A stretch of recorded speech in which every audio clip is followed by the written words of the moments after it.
rüzgar esiyor, çisil çisil yağıyor yağmur. Toprak kucaklıyor sahipsiz damlaları, çekiyor bağrına, içine sindirircesine. Bir sızı var ki iliklerime işleyen, bıçak yarası gibi derin ve acılı. Sensizliği hatırlatıyor rüzgarın boğuk sesi. Hayır, yağmur değil, damla damla kan akıyor yüreğimden.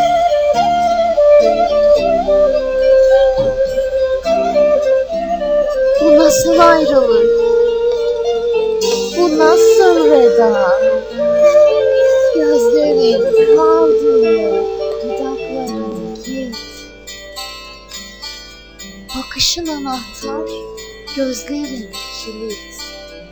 Ellerin aç diyor, dudakların sakit. Ayrılık dönüşü olmayan nehir, yalnızlık yıkılmış bomboş bir şehir. Kaç sevda kül oldu böyle kim bilir.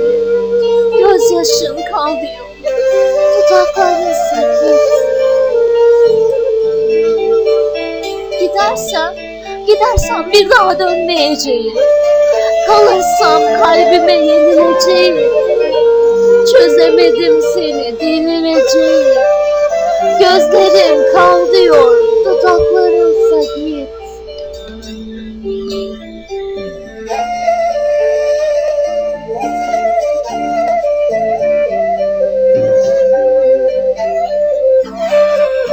Duvardan insin mi resimlerimiz? Yabancı olsun mu isimlerimiz? Ya o ya deli dolu gecelerimiz. Anılar kal diyor bana, dudaklarınsa git. Bu roman da biter belki birazdan. Ne aşklar yıkıldı gururdan, nazdan. Ağlıyor besteler yine Hicaz'dan. Şarkılar kal diyor, dudaklarınsa git.